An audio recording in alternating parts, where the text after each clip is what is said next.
Morning student. आज मैं Shri Kheteshwar English academy की यूट्यूब क्लास में क्लास 10 के बच्चों का साइंस सब्जेक्ट में स्वागत करती हूँ। बच्चों, पिछली क्लास में हमने चैप्टर नंबर 2 ह्यूमन सिस्टम को शुरू किया था, जिसके अंदर हम डाइजेस्टिव सिस्टम को पढ़ रहे थे। डाइजेस्टिव सिस्टम में हमने सबसे पहले एलिमेंट्री कैनाल की बात की थी, जो कि हमारी माउथ से लेके एनल तक शुरू होती है। एलिमेंट्री कैनाल में हमने सबसे पहले माउथ के बारे में बात की। माउथ में हमने अलग अलग टाइप के टीथ के बारे में बात की। उसके बाद हमने फेरिंक्स की बात की, जिसके अंदर क्या था, हमारा एपिग्लॉटिस था, और विंड पाइप और फूड पाइप का जो दोनों को मिलाने वाला जो पोर्शन है वो हमारा फेरिंक्स था। फिर हमने ईसोफेगस की बात की थी।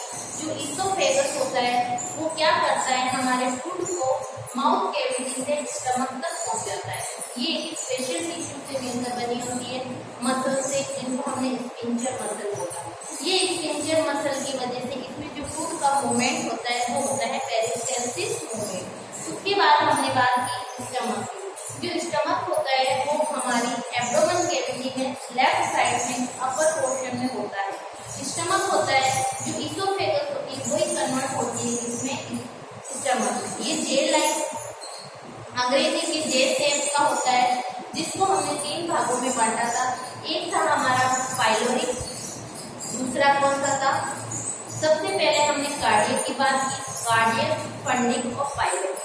कार्डियक जो पोर्शन था वो ईसोफेगस से जुड़ा हुआ होता है, फंडिक था वो बीच का था, और पाइलोरिक पोर्शन जो कि स्मॉल इंटेस्टाइन के ड्यूडेनम से जुड़ा हुआ होता है। ठीक है, ये हमने बात की थी। फिर हमने बात की थी कि जो स्मॉल इंटेस्टाइन होती है उसके भी 3 पोर्शन होते हैं, ड्यूडेनम, ड्यूडेनम और इलियम, है ना।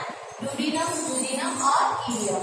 ड्यूडेनम वो मेन पोर्शन होता है जिसमें मैक्सिमम डाइजेशन जो होता है ड्यूडेनम के अंदर होता है, और ड्यूडेनम वाले पोर्शन में क्या होता है, मैक्सिमम एब्जॉर्प्शन होता है, और एंटेरोसाइट सेल की वजह से एब्जॉर्प्शन होता है। फिर हमने बात की थी इलियम। इलियम जो लास्ट पोर्शन होता है हमारी स्मॉल इंटेस्टाइन का, जिसमें क्या होता है, केवल सॉल्ट और विटामिन का एब्जॉर्प्शन होता है। फिर हमारी इलियम ही आगे कन्वर्ट हो जाती है लार्ज इंटेस्टाइन में। तो बच्चों, यहाँ तक हमने पिछली क्लास में पढ़ लिया था। आज हम पढ़ेंगे लार्ज इंटेस्टाइन। जी हाँ, नाम से तो ये लार्ज है, लेकिन लंबाई में ये स्मॉल इंटेस्टाइन से छोटी होती है। लार्ज इसलिए बोला जाता है क्योंकि ये मोटी होती है। स्मॉल क्या होती है, पतली होती है। लंबी तो स्मॉल इंटेस्टाइन होती है, लेकिन पतली होती है। इस कारण से उसको क्या बोलते हैं, उसका डायमीटर कम होता है, इस कारण से उसको स्मॉल बोलते हैं। और लार्ज इंटेस्टाइन में क्या होता है, इसका डायमीटर ज्यादा होता है, इस कारण से उसको लार्ज बोलते हैं। जी हाँ, पेज नंबर 11 निकालिए, जिसमें लिखा हुआ है लार्ज इंटेस्टाइन। इसको मैं शुरू कर रही हूँ बच्चों, समझना प्लीज। देखो,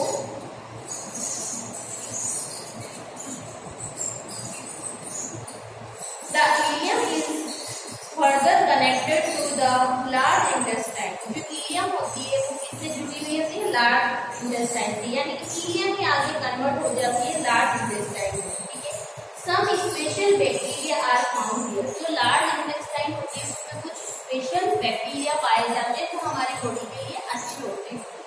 These bacteria help in the digestion of residual undigested food received from the small intestine by simplifying it through fermentation। देखो बच्चों, जो फूड डाइजेस्ट हो गया है, एब्जॉर्प्शन हो गया, अनडाइजेस्टेड फूड को क्या किया जाता है, स्मॉल इंटेस्टाइन से लार्ज इंटेस्टाइन में डाल दिया जाता है। लार्ज इंटेस्टाइन में कुछ स्पेशल बैक्टीरिया होते हैं जो फर्मेंटेशन करते हैं और इस अनडाइजेस्टेड फूड को किसमें करते हैं, डाइजेस्टेड में कन्वर्ट करते हैं। ठीक है, देखो, the main function of the large intestine is absorb water and mineral salt and to evacuate the undigested food through the anal. देखो बेटा, जो लार्ज इंटेस्टाइन होता है उसका मेन काम होता है वाटर का एब्जॉर्प्शन। जो फूड, वैसे फूड का डाइजेशन तो सारा का सारा काम होता है स्मॉल इंटेस्टाइन में होता है। स्मॉल इंटेस्टाइन में फूड का डाइजेशन हो जाता है और एब्जॉर्प्शन हो जाता है। फिर जो अनडाइजेस्टेड फूड होता है, जो अब यूजफुल नहीं है, उसको किसमें डाल दिया जाता है, इलियम के थ्रू लार्ज में डाल दिया जाता है। लार्ज इंटेस्टाइन का मेन काम होता है जो अनडाइजेस्टेड फूड था उसमें से वाटर का एब्जॉर्प्शन करना और साथ में कोई सॉल्ट आ गए तो उसका एब्जॉर्प्शन करना, और इस अनडाइजेस्टेड फूड को कहाँ तक पहुंचाना, एनस तक पहुंचाना। ठीक है बच्चों, in humans the large intestine is divided into 3 parts. जो लार्ज इंटेस्टाइन है इसको भी 3 भागों में बांट रखा है। पहला है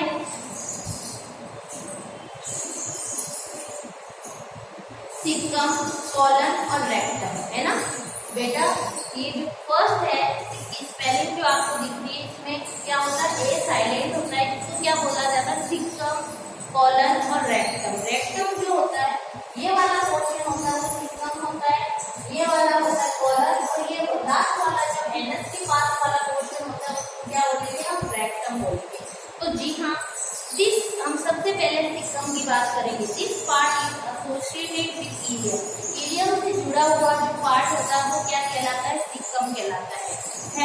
further absorption of the digested food that comes from the ileum takes place and the remaining waste is pass to the colon.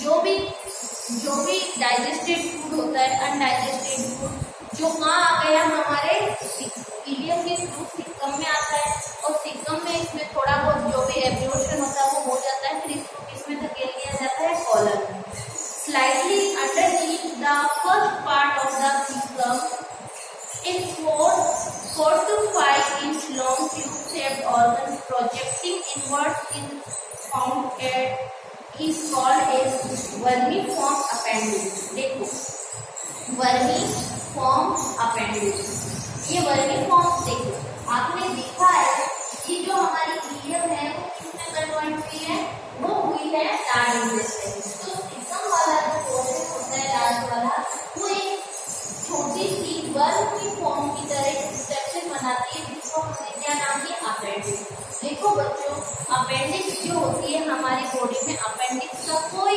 Role नहीं होता है, क्योंकि हम क्या नहीं खाते, हम सेलुलोज नहीं खाते, हम स्टार्च खाते। ये किसमें काम करती है, ये काम करती है जो एनिमल सेलुलोज खाते हैं। सेलुलोज का जो डाइजेशन होता है वो अपेंडिक्स में होता है, लेकिन हम सेलुलोज नहीं खाते, हम स्टार्च खाते हैं। इस कारण से हमारी बॉडी में सेलुलोज का डाइजेशन नहीं होता है, इसलिए ये जो अपेंडिक्स है वो वर्मीफॉर्म अपेंडिक्स होती है। It is present near the junction of the small intestine and the large intestine. जहाँ स्मॉल और लार्ज इंटेस्टाइन आपस में जुड़ी होती है वहीं क्या पाई जाती है, अपेंडिक्स पाई जाती है। नेक्स्ट है colon, the portion of the, कई बार क्या होते हैं फूड पार्टिकल्स हमारी अपेंडिक्स में चले जाते हैं, जिसमें क्या होता है, उसमें फर्मेंटेशन होने लगता है, जिससे क्या होता है, इन्फेक्शन हो जाता है, और ये जो हमारी अपेंडिक्स होती है वो फूल जाती है इन्फेक्शन की वजह से। फिर ये हमारे पेट में क्या करती है, पेट, जिससे हमारा पेट दर्द होता है और हमारी बॉडी में हार्मफुल इफेक्ट पड़ने लगे। इस कारण से डॉक्टर इसको काट के हमारी बॉडी से अलग कर देता है, क्योंकि इसका यूज हमारी बॉडी में कुछ होता नहीं, इसलिए ऑपरेशन होता है जिसमें इस खराब अपेंडिक्स को काट दिया जाता है। Next colon, the portion of the large intestine head of the caecum is called as colon. जो सीकम का आगे वाला पोर्शन होता है लार्ज इंटेस्टाइन का, वो क्या कहलाता है, कॉलन कहलाता है। इट इज अबाउट 1.3 मीटर, वो तो इंचों में था, ये कितना है, 1.3 metre long, inverted U shaped duct like structure. U shape के डक यानी कि नली जैसी स्ट्रक्चर है। It can be divided into 4 parts. जो कॉलन है वो लार्ज इंटेस्टाइन का सबसे बड़ा भाग होता है, ठीक है। इसको 4 भागों में बांटा गया, ascending colon, transverse colon, descending colon और सिग्मोइड कॉलन। असेंडिंग कॉलन होती है वो 15 सेंटीमीटर लंबी होती है, और ट्रांसवर्स होती है वो 50 सेंटीमीटर होती है, डिसेंडिंग जो होती है वो 25 होती है, और सिग्मोइड होती है वो 15 सेंटीमीटर लॉन्ग डक्ट होती है। डक्ट यानी नली होती है। अब आप बात करेंगे रेक्टम की। Rectum is the terminal end of the alimentary canal, यानी कि जो एलिमेंट्री कैनाल का जो सबसे अंतिम छोर होता है वो क्या होता है, रेक्टम होता है। It is about 20 centimetre long, और ये कितना लंबा होता है, 20 सेंटीमीटर लंबा होता है। The terminal 3 centimetre portion of the rectum is called anus canal, यानी कि जो रेक्टम होता है उसका 3 सेंटीमीटर लंबा जो पीछे का भाग होता है उसको एनस कैनाल बोलते हैं, क्योंकि एनस के थ्रू हमारी बॉडी से बात होती है। The anal canal opens outside through the anus, है ना। जो एनल कैनाल होती है होंगे वो हमारी बॉडी से बाहर होगी एनस के through. The alimentary canal and at the anus, ठीक है। एलिमेंट्री कैनाल का जो एंड होता है वो किसके थ्रू होता है, एनस के थ्रू, ठीक है। Two sphincter, external sphincter and internal sphincter are found in the anal canal. जो एनल कैनाल होती है उसमें क्या होते हैं बेटा, स्पिंचर टिश्यू होते हैं। आपको पता है पूरी एलिमेंट्री कैनाल में क्या होते हैं, स्पिंचर टिश्यू होते हैं। एक तो इंटरनल होते हैं और एक एक्सटर्नल होते हैं, ठीक है। These sphincter muscles control the outward movement of the waste product remain after the absorption of the digested food. देखो बच्चों, जो फूड हमारा डाइजेस्ट हो गया, फिर जो डाइजेस्ट हो गया उसका हम एब्जॉर्प्शन कर लेते हैं, फिर हम अनडाइजेस्टेड फूड को हमारी बॉडी से बाहर निकालते हैं, तो वो एनस कैनाल से होता हुआ एनस के थ्रू हमारी बॉडी से बाहर निकलता है। तो एनस के थ्रू जब ये बाहर निकलता है कुछ मसल्स होते हैं जिसका कंट्रोल करता है, तो वो कौन से मसल होते हैं, हमारे स्पिंचर मसल, ठीक है। अब देखो बच्चों, हमने अभी तक जितने भी ऑर्गन थे हमने हमारे डाइजेस्टिव सिस्टम को ऑर्गन और ग्लैंड के अंदर बांटा था। ऑर्गन की हमने स्ट्रक्चर पढ़ी कि उनका क्या क्या काम था, इसको पढ़ा। अब हम पढ़ेंगे ग्लैंड के बारे में, ठीक है। नेक्स्ट देखिए डाइजेस्टिव ग्लैंड।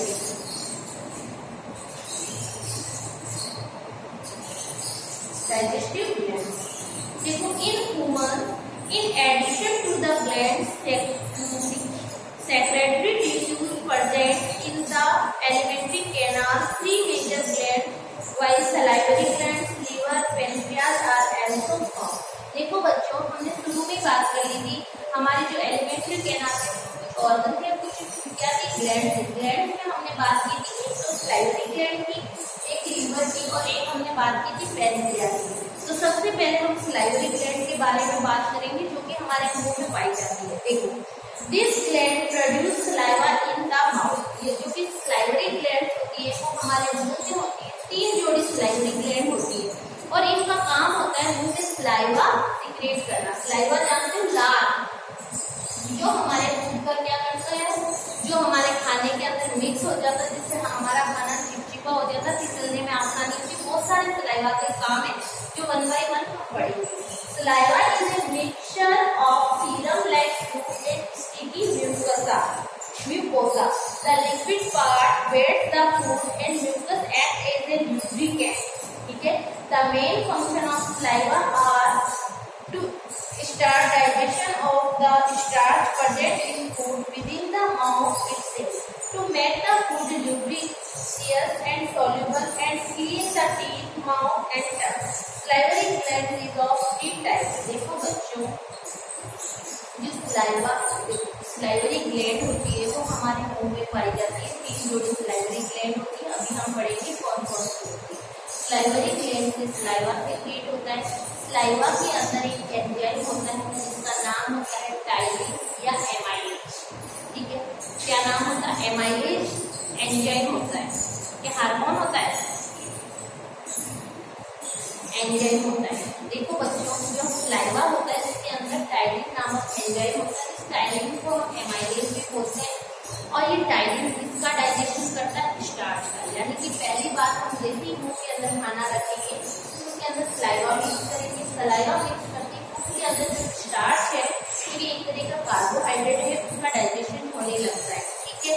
और फिर ये खाने को क्या करता है, चिपचिपा बना देता है, स्टिकी बना देता है, स्मूथ बना देता है और सॉल्युबल बना देता है, जिससे ये हमारी इसोफेगस में आसानी से फिसल सके। जो हमारी सलाइवरी ग्लैंड होती है वो 3 तरह की होती है, यानी कि 3 जोड़ी होती है, ठीक है। सबसे है पैरोटिड ग्लैंड। देखो, it secret A serum like fluid and it is found in the cheeks. जो पैरोटिड ग्लैंड होती है, इन्होंने बोला जो चीक यानी जो हमारे गाल होते हैं यहाँ पर पाई जाती है। ये जो हमारा कान है, कान के जस्ट नीचे पैरोटिड ग्लैंड होती है और ये सबसे बड़ी सलाइवरी ग्लैंड होती है। फिर है submandibular salivary gland. Submandibular, it is a mixed gland through which fluid and mucus are secreted. ये फ्लूइड और म्यूकस दोनों का सीक्रेट करती है।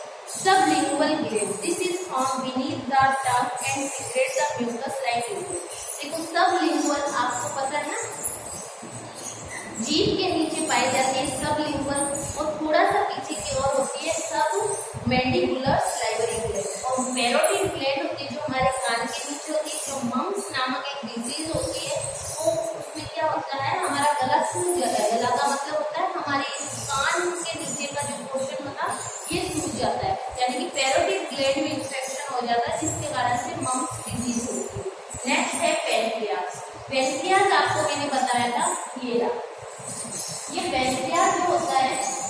क्या है, एक मिक्स ग्लैंड है। मिक्स ग्लैंड मैंने इसलिए बोला है क्योंकि ये एंडोक्राइन की तरह भी काम करता है और एक्सोक्राइन की तरह भी काम करता है। एंडोक्राइन का मतलब होता है कि इनका सिक्रेशन जो होता है वो डायरेक्ट ब्लड में छोड़ा जाता है, जिसको हम हार्मोन बोलते हैं। और एक्सोक्राइन इसलिए बोला जाता है, ये क्या करते हैं, एंजाइम सीक्रेट करते हैं और ये डायरेक्ट ब्लड में नहीं छोड़ते, ये डक्ट के थ्रू उसको छोड़ते हैं, तो इसको क्या बोलते हैं, एक्सोक्राइन। जो पैंक्रियास, ये जो पैंक्रियास है इससे हार्मोन भी सीक्रेट होते हैं और एंजाइम भी सीक्रेट होते हैं। हमें ध्यान रखना होगा कौन से एंजाइम सीक्रेट होते हैं, कौन से हार्मोन सीक्रेट होते हैं। जी हाँ बच्चों, pancreas is very very important. देखिए, देखो, it is A compound gland which secret endocrine hormone insulin, glucagon and exocrine pancreatic juice. यानी कि ये जो पैंक्रियास होता है वो दो तरह के हार्मोन सीक्रेट करता है, एक तो होता है इंसुलिन, एक होता है ग्लूकागॉन और दूसरा होता है पैंक्रियाटिक जूस, जिसके अंदर बहुत सारे अलग अलग टाइप के एंजाइम होते हैं। This gland is surrounded by liver, pharynx and spleen। यानी कि ये जो पैंक्रियास होता है ये किससे घिरा हुआ होता है, एक तो हमारे लीवर से घिरा हुआ होता है, दूसरा हमारे फेरिंक्स एंड वो एक होता है spleen. It is 6 to 8 inch long, U-shaped structure. The enzyme released by this gland, यानी कि जो पैंक्रियास है उसमें कौन कौन से एंजाइम सीक्रेट होते हैं वो तो हम टेबल में देखेंगे। ठीक है, मैं आपको बता दूंगी, कुछ ट्रिक है वो भी बता दूंगी जिससे आपको आसानी से याद हो जाए।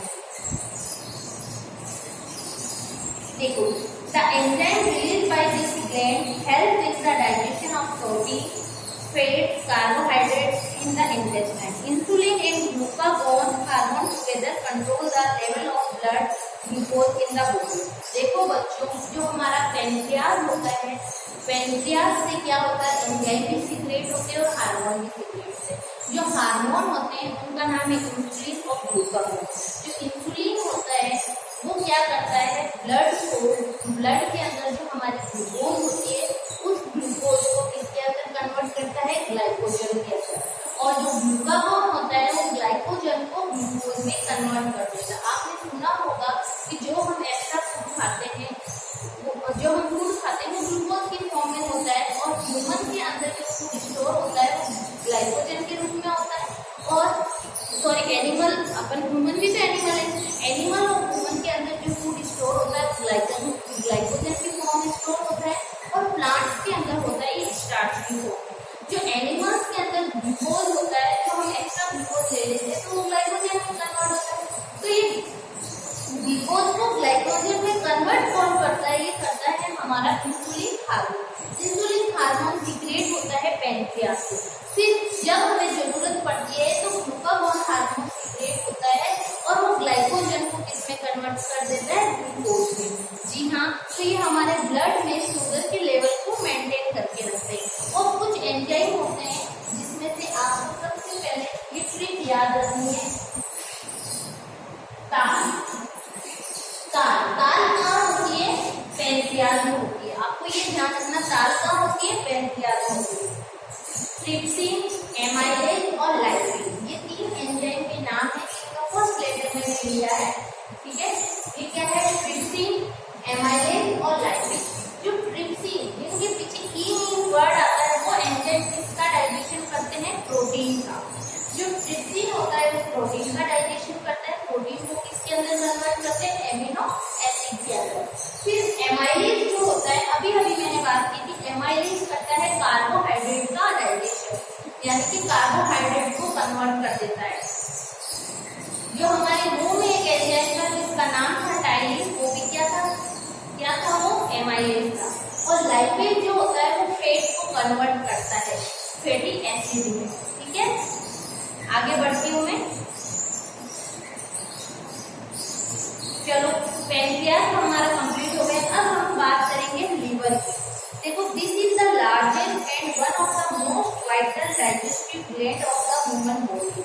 यानी कि हमारी जो ह्यूमन बॉडी है, ह्यूमन की बॉडी में जो सबसे बड़ी ग्लैंड अगर कोई है तो वो कौन सी है, लीवर है, जो कि एक एक्सोक्राइन ग्लैंड है। और ये हमारी बॉडी में कहाँ होती है, राइट हैंड साइड में होती है, जस्ट डायफ्राम के नीचे राइट हैंड साइड होता है। देखो it is A triangular organ located beneath the diaphragm. ये जस्ट डायफ्राम के नीचे होता है राइट हैंड साइड में और ट्राइएंगुलर शेप में होता है, ठीक है। Its maximum weight is inclined toward the right side. तो जितना भी वजन होता है वो किधर होता है, इधर होता है। From the front liver appears to be divided into two parts, right and left. जो लीवर होता है, जिस तरह आपको इस डायग्राम में दिख रहा है, लीवर में दो तरह की लोब होती है, एक होती है राइट लोब, एक होती है लेफ्ट लोब। जो राइट वाली होती है वो थोड़ी बड़ी होती है, लेफ्ट वाली छोटी होती है। On looking from the front surface to the bottom, two extra lobes are also visible. The liver is made up of about 1 lakh small hexagonal structure and functional units called liver lobules. यानी liver के अंदर 1 लाख के lump sum छोटी छोटी cell होती है, जिसको क्या बोलते हैं, लीवर लोब्यूल्स बोलते हैं। दिस ग्लैंड प्रोड्यूस बाइल, यानी कि जो लीवर होता है हमारा, जो लीवर होता है वो बाइल का सीक्रेशन करता है। किसका सीक्रेशन करता है, बाइल का। बाइल का काम बहुत ही इंपॉर्टेंट है, जो मैं आपको अभी बताऊंगी, ठीक है। देखिए,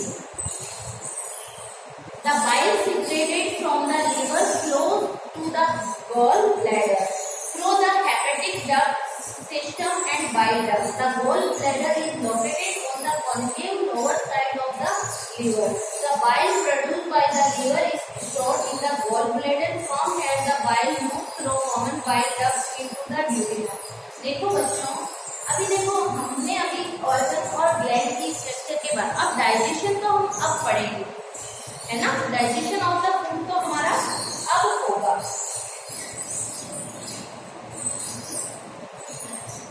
देखो बच्चों, हमने बात की है इसकी, जो लीवर होता है वो डायफ्राम एब्डोमेन कैविटी में, डायफ्राम की जस्ट ऊपर राइट हैंड साइड में होता है, ट्रायंगुलर शेप में होता है। लीवर के अंदर 2 लोब होते हैं, राइट लोब, एक लेफ्ट। लेफ्ट वाली छोटी होती है, राइट वाली बड़ी होती है। जो लीवर होता है उसमें 1 लाख से ज्यादा लीवर लोब्यूल्स होते हैं। जो लीवर होता है उसका मेन काम होता है बाइल का सीक्रेट करना। जो बाइल होता है वो बाइल का जो सीक्रेशन होता है वो लीवर से होता है और एक शोर का होता है गॉल ब्लैडर में। फिर गॉल ब्लैडर में डक्ट के थ्रू कहाँ छोड़ दिया जाता है, ड्यूडेनम में छोड़ दिया जाता है। यानी कि हम आगे जब इसका डाइजेशन पढ़ेंगे फूड का, तो उसमें हम बाइल का फंक्शन देखेंगे कि बाइल जूस जो होता है वो लीवर से सीक्रेट होता है, जो कि गॉल ब्लैडर के अंदर स्टोर होता है। जब जरूरत पड़ती है तो गॉल ब्लैडर के थ्रू एक डक्ट के थ्रू, बाइल डक्ट के थ्रू ड्यूडेनम के अंदर, जो कि स्मॉल इंटेस्टाइन का पार्ट है, उसके अंदर छोड़ दिया जाता है, फिर जो अपना काम करता है। तो बच्चों आपको समझ में आया। अब हम पढ़ेंगे डाइजेशन ऑफ द फूड, ये हम पढ़ेंगे नेक्स्ट क्लास में। ओके बच्चों, मिलते हैं कल की क्लास में। Thank you.